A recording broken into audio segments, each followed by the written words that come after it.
वक्त गुजरता जाता है। सोना चिड़िया का बेटा कोहू पढ़ लिख कर बड़ा हो गया था। उसने अपनी माँ से कहा, मम्मा, आपने सारी ज़िंदगी मेरे लिए कमाया है, मेरे लिए मेहनत की है। अब वो वक्त आ गया है कि जब मैं अपनी माँ के लिए कुछ करूं। आप अब घर रहा करें, मैं अब काम करूँगा। नहीं मेरा बेटा, जब तक मेरी सांस में सांस है मैं काम करना नहीं छोड़ सकती। नहीं मम्मा, अब मैं पढ़ गया हूँ। मैं पढ़ लिख कर बड़ा आदमी बनना चाहता था और आपने मुझे इस काबिल बनाया। मुझे अब बहुत बड़े दफ्तर में नौकरी मिल गई है। मैं काम किया करूँगा और मेरी माँ घर बैठ कर आराम करेगी। मेरा बेटा कितना अच्छा है। आखिरकार मेरा बेटा अपनी माँ का सहारा बनने के काबिल हो गया। मम्मा, आपने मुझे इस काबिल किया। मैंने तो अपने बाप की शक्ल तक नहीं देखी थी। मेरे इस दुनिया में आने से पहले ही पापा हमें छोड़कर चले गए। आपने ही मुझे पाल पोस कर इतना बड़ा किया। अब मेरा फ़र्ज़ बनता है कि मैं अपनी माँ के लिए वो सब कुछ करूँ जो आज तक मेरी माँ ने मेरे लिए किया। मेरा प्यारा बेटा। दूसरी तरफ कालू कौवा और गौरी कौवी, उनका बेटा बंटी भी बड़ा हो गया था। उन बंटी कौवे ने अपने माँ बाप से कहा, मम्मा पापा, अब आप लोग बूढ़े हो गए हैं, अब आप दोनों चोरी भी नहीं कर सकते और मैं आप दोनों का बोझ नहीं उठा सकता। मैं वैसे भी शादी कर रहा हूँ, इसलिए मैं आप दोनों को इस घर से निकालने लगा हूँ। बंटी बेटा, ये कैसी बातें कर रहे हो? हम दोनों ने आपके लिए क्या कुछ नहीं किया। हम आपके माँ बाप हैं। माँ बाप हैं तो क्या हुआ? आपने भी तो ये घर किसी से छीना था। अब निकल जाओ इस घर से। मैं अब अपनी कौवी लाने लगा हूँ। मैं और मेरी बीवी पिंकी कौवी इस घर में रहेंगे। बंटी बेटा, ऐसे ना करो। हम पर बुढ़ापा आ गया है।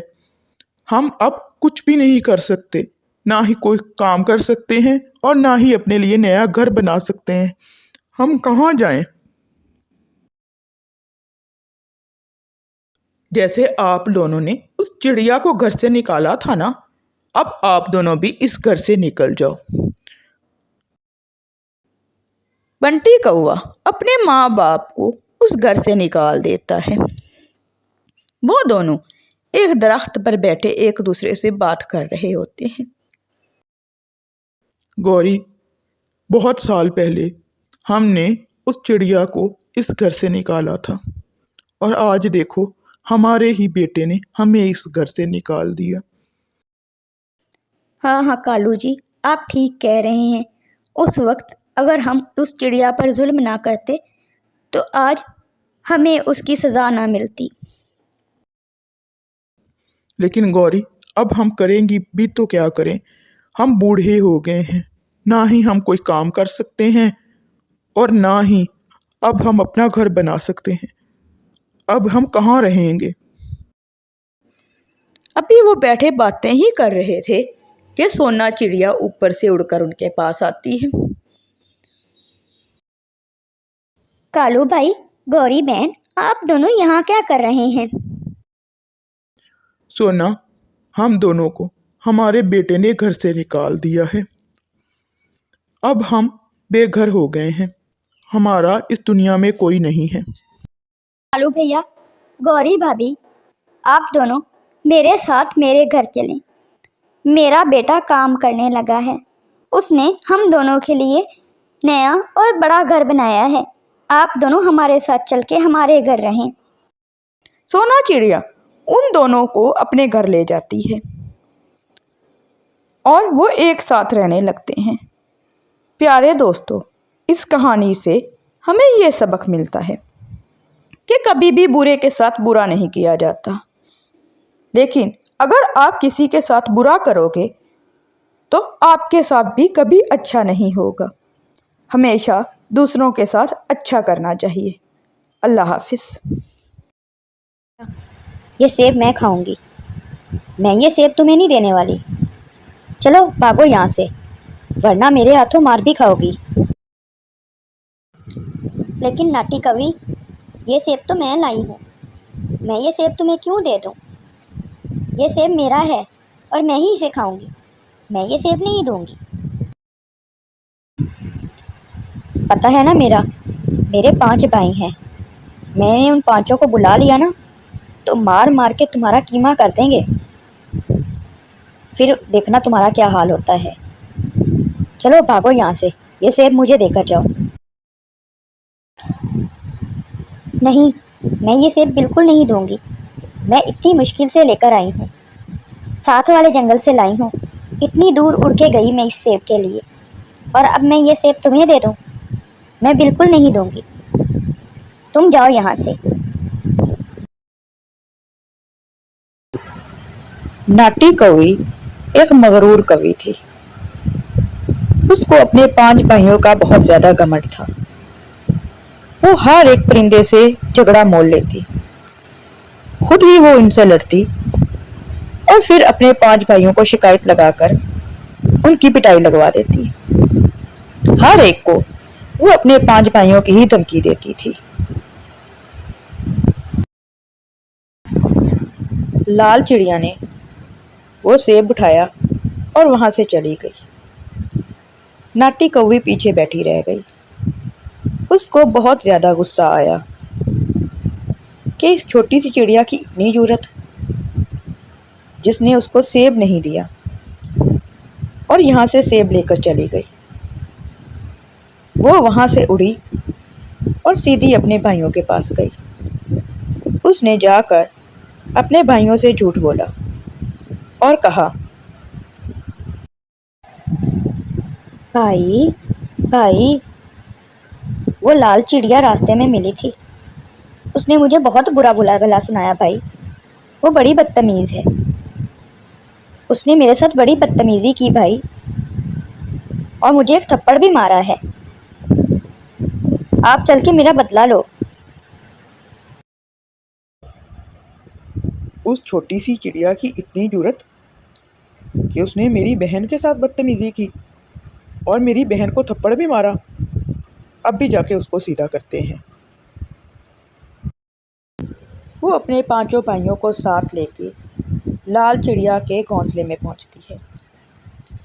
उसके सारे भाई मिलकर लाल चिड़िया की खूब पिटाई लगाते हैं और उसका घोंसला भी तोड़ देते हैं और वहाँ से फिर चले जाते हैं। नाटी कवि बहुत ज़्यादा खुश हो रही होती है कि उसके भाई लाल चिड़िया की इतनी पिटाई लगा के गए हैं। सोना चिड़िया उसे वहाँ देखती है तो उसको अपने घर लेकर चली जाती है। उससे कहती है, लाल चिड़िया, जब तुम्हें पता था कि ये नाटी कवि इतनी ज़्यादा मगरूर है और उसके अपने भाइयों का इतना ज़्यादा घमंड है, तो तुमने उसके साथ झगड़ा मोल लिया ही क्यों? तुम्हें पता तो था कि उसके भाई कितने खतरनाक हैं, तुम्हें उसके साथ झगड़ा मोल लेने की ज़रूरत ही नहीं थी। सोना बहन, वो सेब मैं इतने दूर से अपने लिए लेकर आई थी, वो रास्ते में मुझसे वो सेब छीनना चाहती थी, तो मैंने उसको सेब नहीं दिया, इसलिए उसने ये सब कुछ किया है, उसने ये सब कुछ मुझसे बदला लेने के लिए किया है सोना बहन। एक दिन सोना चिड़िया सेब लेकर आ रही थी। रास्ते में वो थक गई और थोड़ी देर आराम करने बैठ गई। अभी वो बैठी ही थी, ऊपर से नाटी कवि आ जाती है और उससे कहती है, सोना चिड़िया, बड़ा लाल लाल सेब लेकर आ रही हो, कहाँ से लेकर आ रही हो? लाओ, ये सेब मुझे दे दो और तुम जाओ यहाँ से। नहीं नहीं, मैं ये सेब नहीं दूंगी, ये सेब मैं अपने बेटे के लिए लेकर आ रही हूँ, पहाड़ों वाली साइड से लाई हूँ, अगर तुम्हें चाहिए तो तुम भी पहाड़ों पे जाके ले लो। ये सेब मैं बिल्कुल नहीं दूंगी। इस पे मेरे बेटे का हक है और मैं उसी को जाकर दूंगी। मेरे भाइयों का पता है ना, तुम्हारी खूब धुलाई लगाएंगे। तुम अभी उनको जानती नहीं हो। सोना चिड़िया डर जाती है और वो सेब लेकर फौरन ही अपने बेटे के पास जा पहुंचती है और उससे कहती है, बेटा, आप जल्दी से ये सेब खा लो, फिर हमें शहर आंटी के घर चलना है। अब हम कुछ दिन उधर ही गुजारेंगे, कुछ दिन उधर ही रहेंगे हम लोग। अब क्या हुआ मम्मा, आप परेशान लग रही हो? कोई मसला है? हम शहर आंटी के घर क्यों जा रहे हैं? बेटा, जब मैं आपके लिए ये सेब ला रही थी तो रास्ते में मुझे नाटी कौवी मिल गई। उसने मुझसे ये सेब छीनने की कोशिश की। मैं तो आपके लिए ला रही थी ना, मैंने उसे सेब नहीं दिया। उसे बहुत गुस्सा आया। अब वो अपने भाइयों को लेकर इधर आती ही होगी। इससे पहले कि वो यहाँ आए, हम लोग यहाँ से चले जाते हैं। कुछ दिन वहाँ छुप कर रहेंगे और कुछ दिनों तक उसका गुस्सा ठंडा हो जाएगा, फिर हम लोग वापस आ जाएंगे बेटा। ठीक है मम्मा।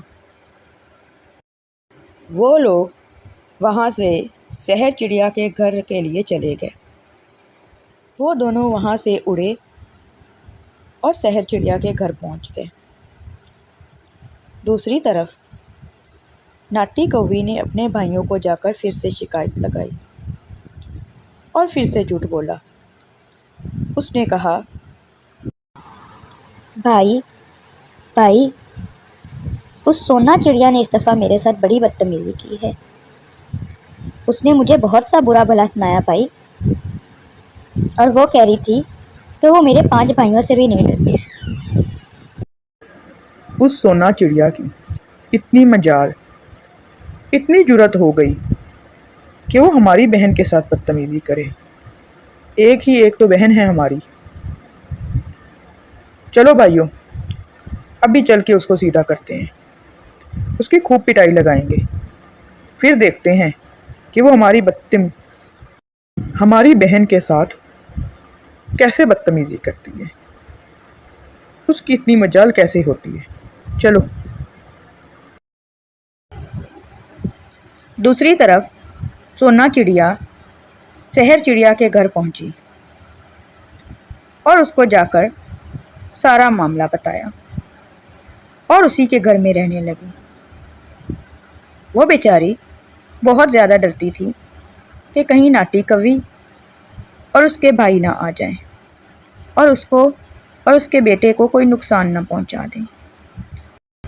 नाटी कौवी और उसके 5 भाई सोना चिड़िया के घर आए, लेकिन वहाँ पर सोना चिड़िया मौजूद नहीं थी। नाटी कौवी ने अपने भाइयों से कहा, भाइयों, लगता है डर के भाग गई। चलो उसको ढूंढने की कोशिश करते हैं, कहीं ना कहीं तो छुपी होगी, मिल ही जाएगी आखिरकार। उसको पकड़ लेंगे और खूब पिटाई लगाएंगे। वो सब लोग वहाँ से चले गए। नदी के पास शहर चिड़िया और लाल चिड़िया आपस में बातें कर रही थी। लाल चिड़िया ने शहर चिड़िया को बताया कि नाटी कौवी और उसके 5 भाई सारे जंगल में सोना चिड़िया को ढूंढ रहे हैं और उसको ढूंढ कर ही छोड़ेंगे। नहीं लाल चिड़िया, सोना चिड़िया मेरे घर में छुपी हुई है। वो तो खुद बेचारी इन लोगों से बहुत ही ज़्यादा डर रही है। हमें तो समझ नहीं आ रही कि इनका आखिर इंतज़ाम क्या करें। ये नाटी कौवी ने तो जंगल के हर परिंदे को नाक तक किया हुआ है, इतना ज़्यादा परेशान किया हुआ है। इसका कोई ना कोई हल तो निकालना ही पड़ेगा। मुझे तो खुद समझ नहीं आ रही। उस दिन इसने अपने भाइयों से मेरी पिटाई लगवा दी और अब सोना चिड़िया के पीछे पड़ी हुई है। पता नहीं ये चाहती क्या है। शहर चिड़िया ने लाल चिड़िया से कहा, लाल चिड़िया, मेरे पास एक प्लान है जिससे सांप भी मर जाएगा और लाठी भी नहीं टूटेगी। हम इस नाटी कौवी को मज़ा चखा देंगे और हमारा नाम भी नहीं आएगा। चलो, अभी मेरे साथ चलो। शहर चिड़िया और लाल चिड़िया दोनों ही उड़ती उड़ती चील के पास जा पहुंची और उसके पास बैठ गई। उन्होंने चील से कहा, चील आपी, हमने आपके लिए मीठी खीर बनाई है, लेकिन हम आपके पास कैसे लेकर आएं? रास्ते में उस नाटी कौवी का घर पड़ता है और अगर हम वहाँ से गुजरेंगे तो रास्ते से वो हमसे छीन लेगी। खीर खीर तो मुझे बहुत पसंद है, मुझे बहुत अच्छी लगती है। जाओ और फ़ौरन जाके मेरे लिए खीर लेकर आओ, मैं आपका इंतज़ार करूँगी। लेकिन चील आपा, हम कैसे जाएं और कैसे लेकर आएं? वो तो सामने खड़ी होती है और हमें मार मार कर छीन लेती है और अपने भाइयों की धमकी भी देती है। जाओ और अगर इस बार वो कुछ कहे तो उसको कह देना कि ये खीर हम चील आपा के लिए लेकर जा रहे हैं, वो लाजमी तुम लोगों को आने देगी। शहर चिड़िया और लाल चिड़िया की तो सोची समझी चाल होती है। उनको पता था कि अब उन्हें क्या करना है। वो घर जाते हैं और सोना चिड़िया से कहते हैं, सोना, खीर तैयार है ना? हाँ, तैयार है और मैंने डब्बे में पैक भी कर दी है। ये लें और ले जाएं चील आपा के लिए। वो दोनों वहाँ से खीर लेकर निकल पड़ते हैं और जानबूझकर नाटी कौवी के घर के बाहर से गुजरते हैं। नाटी कौवी उनको खीर ले जाते देख लेती है और उनको वहीं पे रोक लेती है और उनसे वो खीर ले लेती है। वो कहते हैं, नाटी कौवी, ये खीर हमें वापस दे दो। ये खीर हम चील आपा के लिए लेकर जा रहे हैं। ये उनके लिए है, हमारी नहीं है। ये हमें वापस दे दो। ये खीर तो मैं ही खाऊंगी और मेरे भाइयों का पता है ना तुम लोगों को, चील के साथ भी निपट लेंगे। मेरे भाई किसी से नहीं डरते, ना वो तुम लोगों से डरते हैं और ना चील से डरते हैं। जाओ, भाग जाओ यहाँ से। शहर चिड़िया और लाल चिड़िया तो चाहते ही यही थे कि वो ऐसे ही करे। वो दोनों सीधी चील के पास जाती हैं और शहर चिड़िया चील से कहती है, चील आपा, चील आपा, हम लोग आपके लिए खीर ला रहे थे। रास्ते में वो नाटी कौवी मिल गई। उसने वो खीर हमसे छीन ली और हमें खूब बुरा भला सुनाया। हमें कहती है कि वो चील से नहीं डरती और उसके भाई भी नहीं डरते चील से। वो चील की भी खूब पिटाई लगाएंगे। चील को बहुत ज़्यादा गुस्सा आया कि इस कौवी की इतनी जुर्रत कि वो चील से ना डरे। वो उनके साथ सीधी कौवी के पास पहुंची। अभी कौवी खीर खा रही थी। उसने कौवी से कहा, कौवी, तुम्हारी इतनी जुर्रत, तुम मुझसे नहीं डरती। मैं अभी तुम्हें सीधा करती हूँ। चील, तुम मेरे भाइयों को जानती हो ना? वो तुम्हारे साथ वो करेंगे तुम सोच भी नहीं सकती। वो चील वील से नहीं डरते, वो तुम्हें भी खूब पिटाई लगाएंगे। वो तुम्हारी भी खूब पिटाई लगाएंगे और तुम्हें भी सीधा कर देंगे। मेरे भाइयों का अभी तुम्हें पता नहीं है। बस फिर क्या था, चील को खूब गुस्सा आया। उसने डंडा उठाया और धड़ाधड़ नाटी कवि को मारना शुरू कर दिया। उसने नाटी कवि की खूब पिटाई लगाई। नाटी कवि बेहोश हो गई। नाटी कवि को उसके घमंड और गरूर का सिला मिला और चील ने उसको खूब मारा।